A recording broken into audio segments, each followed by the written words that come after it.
Okay, so I have been installing the propane lines yesterday. So just wanted to show you briefly what the process involves. Obviously, some copper tubing. This is 3/8 inch copper tubing from the local marines shop here. You're going to need some compression nuts. These are like 3/8 inch compression nuts with various elbows and joining things. They look like that. Okay, so basically I'm gonna put a nut on this just to show you how it all works out.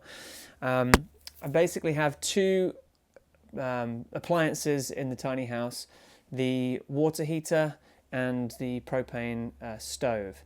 So it's pretty easy to run the wires, to run the copper piping to them. I'm going to have the propane gas at the back of the trailer here, underneath the trailer. The trailer is high enough to fit the canister underneath. So then I have a regulator, which is like one of these. This is one that I'm not using because there's different vents on these regulators. There's a vent here and a vent on the bottom of this one. You can also get side vent regulators, so the vent is on the side here. Now the air vent has to be pointing downwards. So I want to install this way, just for ease of plumbing it all in. So I need a vent on the bottom here, which is known as a side vent. So the reason it's on the bottom is so that moisture can't get in. It's supposed to drain out any moisture. So I needed to exchange this one for a side vent. The propane gets connected here with a little pigtail, and this is the 3/8, which comes out and services the tiny house. They're about $50 something for one of those.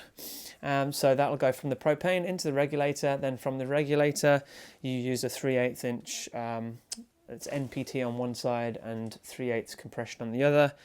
And then you need to make the flares on the copper tubing to start connecting it all together. So I'm just making a small section here to link one section down underneath the truck. So let me show you how that happens. You want to make sure that you get your nut and you slot that on first. I've cleaned out the end with a knife, and you can get a little bit of sandpaper if you need, just to smooth off the end there. And then you get one of these guys, which is a flaring tool, or at least part of the set that you need.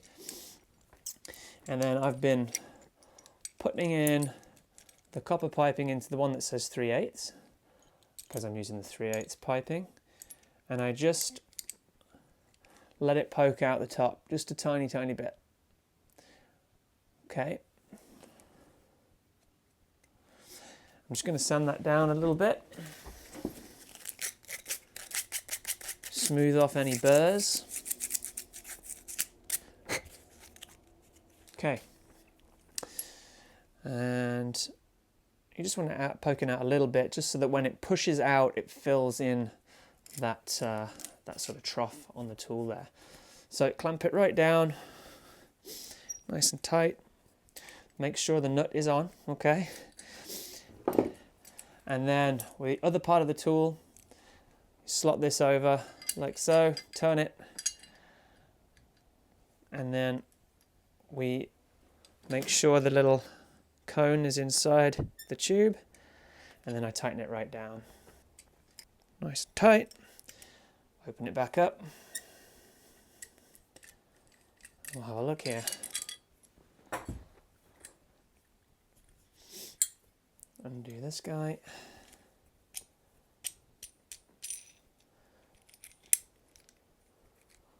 And we have a nice little flare on the end. Okay, and then that will fit over and compress nice and snug against the gas fitting, whichever one, either a T or a 90 or the actual appliance itself. So the water heater I'm using has one of these poking out the back, so that literally just connects straight onto the water heater like that. Okay, so that's one end done.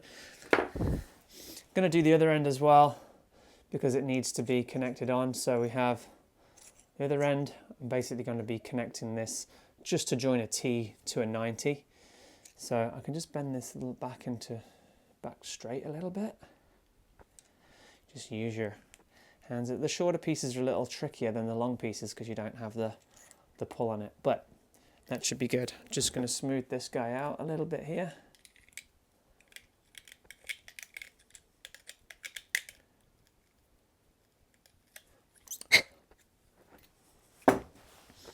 And then the sandpaper.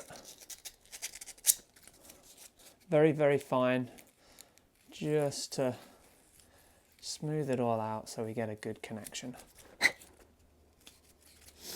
Okay, same again. So I'll do the same on the other side, and then I'll have my little piece ready to connect up the 90s.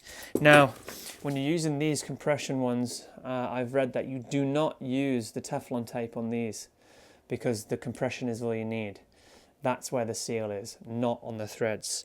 However, when you're using the NPT, which isn't the compression, it's just another way of connecting it, then you need the Teflon tape, which is yellow for the gas. The one in the blue tin is for water, so yellow for gas. Okay, so that's how you make the little pipe connections, and then you just got to feed it all around, plan your route out, and then it'll be time to test to see if I've made the connections good or not. And to do that, you're going to use like soapy water sprayed on all the connections when you turn the gas on, and just check for any bubbles at any of the connections. So wish me luck with that. Oh, of course, to cut pipes you need this as well. So you just clamp it around, put the pipe through here, tighten it down, spin it around, and then just keep tightening it in, spin it, tighten it, spin it, and that will nicely cut the pipes for you. All right, so let's crack on with this.